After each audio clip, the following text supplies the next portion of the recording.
بہت عرصہ پہلے ریاست قازقستان پر ایک سلطان کی حکومت تھی۔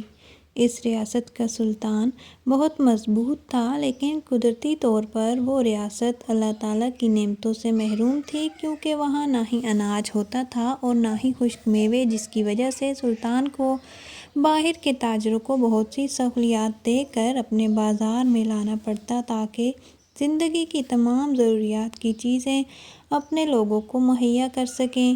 وہ سلطان کے لیے بہت مشکل وقت تھا، لیکن سلطان نے ہمت نہ ہاری اور انتھک محنت کے ساتھ اپنی ریاست کے تمام امور کو چلاتا رہا اور اپنی رعایا کی خدمت کرتا رہا۔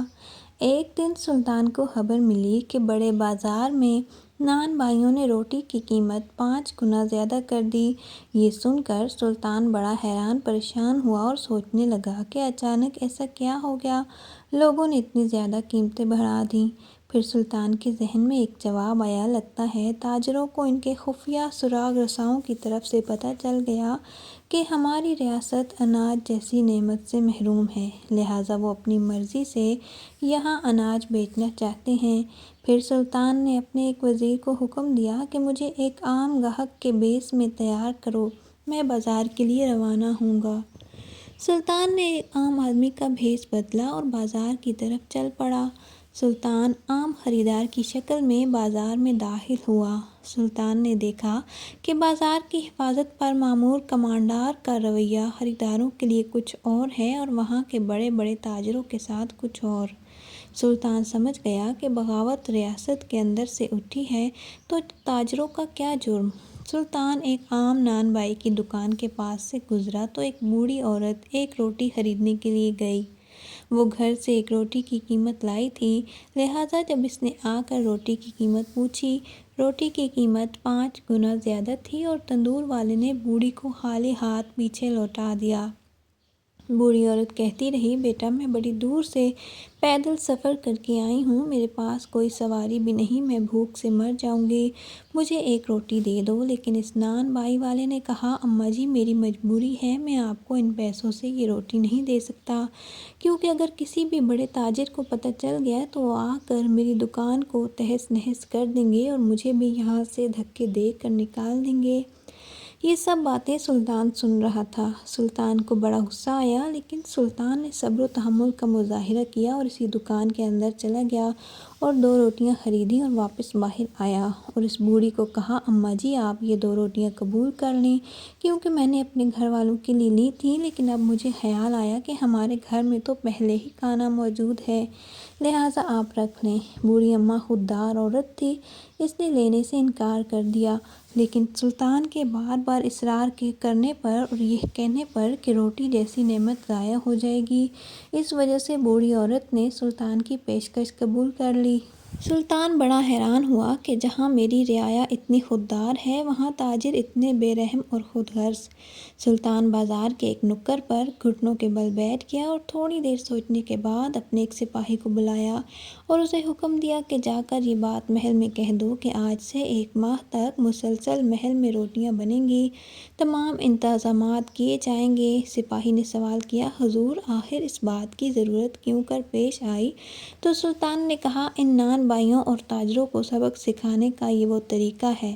پھر سلطان نے حکم دیا کہ جا کر تمام خادماؤں اور نوکروں کو حکم دو کہ میرے آنے تک مسلسل روٹیاں بنائیں، حتیٰ کہ جا کر ملکہ کو بھی حکم دو کہ وہ ان کی مدد کریں۔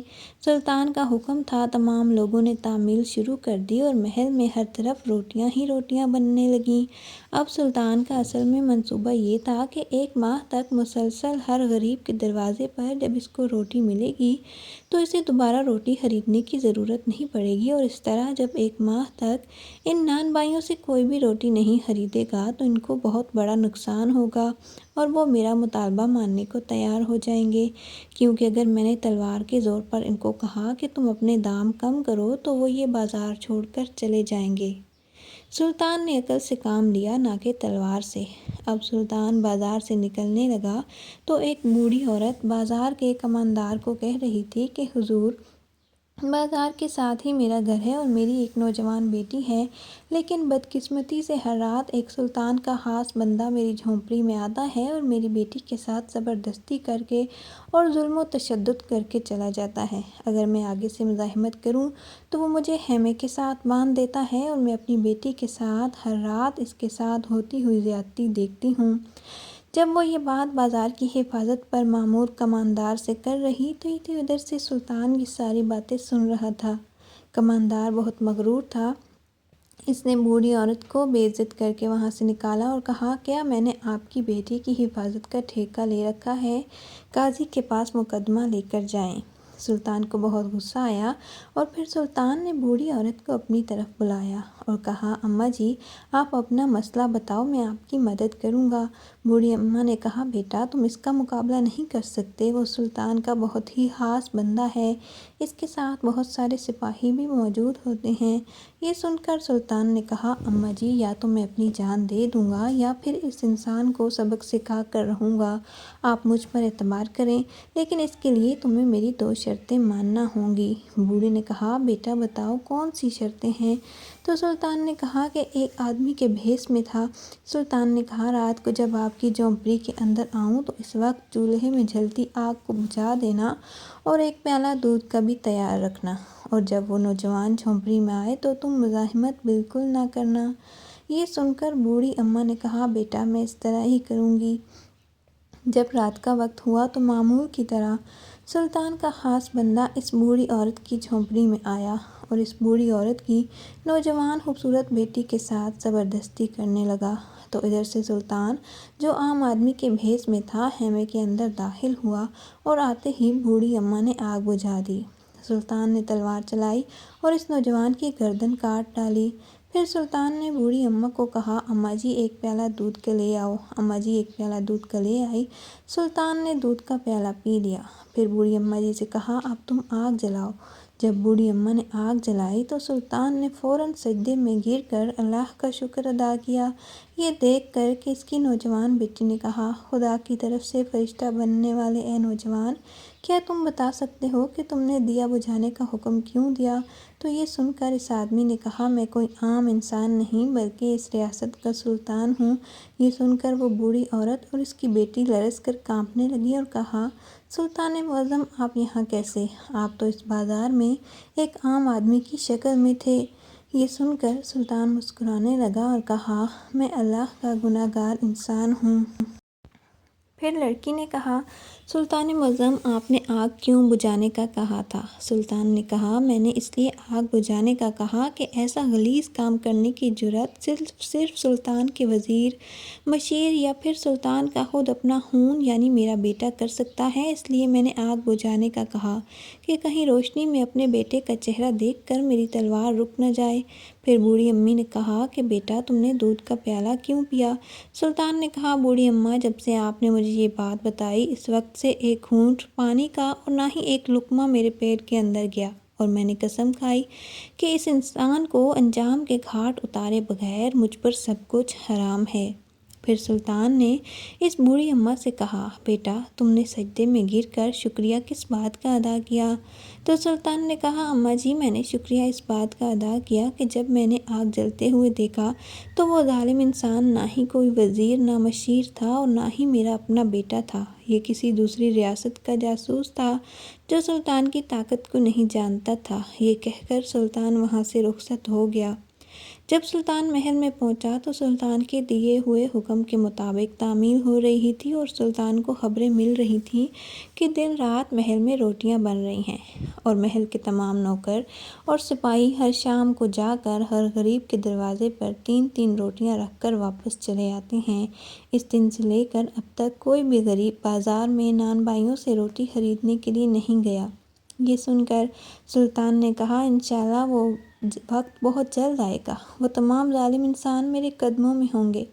چند دنوں بعد سپاہی نے آ کر خبر دی کہ جتنے بھی نان بھائی ہیں وہ آپ سے ملنا چاہتے ہیں اور معافی مانگنا چاہتے ہیں۔ سلطان نے کہا، ان کو لے آؤ۔ جب تمام نانبائی سلطان کے سامنے حاضر ہوئے تو سلطان کے قدموں میں گر گئے اور کہا، اب جو آپ چاہیں انہی داموں ہم روٹیاں بیچیں گے، لیکن آپ ایسا نہ کریں۔ سلطان نے حکم دیا، جس طرح تم پہلے داموں میں چیزیں بیچ رہے تھے اسی داموں پر بیچو، اور تمام اضافی دام ان غریبوں کو واپس کرو گے جو تم نے اضافی لیے تھے، اور اگر کوئی ایسا غریب جو روٹی خریدنے کی استطاعت نہ رکھتا ہو، اس کو مفت میں روٹیاں دے دیا کرو اور آ کر اس کے پیسے مجھ سے لے لینا۔ اس کے بعد تمام نانبائیوں نے سلطان سے وعدہ کیا کہ آج کے بعد وہ پرانے داموں پر روٹیاں بیچیں گے۔ اس طرح سلطان نے عقل مندی سے اس بوڑھی کو ایک درندے سے نجات دلائی اور اپنی تمام رعایا کو اتنی بڑی مصیبت سے بھی نکال دیا۔ اس لیے کہتے ہیں کہ حاکم وہ نہیں ہوتا جو صرف تلوار سے لڑائی لڑ سکے اور دشمن کو ہرا سکے، بلکہ حاکم وہ ہوتا ہے جو نہ صرف لڑنا جانتا ہو بلکہ اپنی عقل سے ہر مشکل کا صبر کے ساتھ سامنا کر کے اس کو خاک میں ملا سکتا ہو۔ دوستو، عقل ہی وہ واحد چیز ہے جس سے بڑے بڑے سلطانوں نے نہ صرف سلطنت فتح کی بلکہ اپنی تاریخ میں نام رقم کیا۔ لہٰذا جب بھی آپ کسی بھی کام کو کرنے کے بارے میں سوچیں تو پہلے اپنی عقل سے اس کے بارے میں ضرور تحقیق کریں، خود سے پوچھیں، حتیٰ کہ پڑوس کی دیواروں سے مشورہ کریں اور اس کے بعد ہی کوئی فیصلہ کریں۔ جو کام انسان جذباتی ہو کے کرتا ہے، بجائے اس کے کہ اگر وہ انسان عقل سے کرے تو 100 میں سے 99% یہی رزلٹ آئے گا کہ انسان بہتری کی طرف جائے گا۔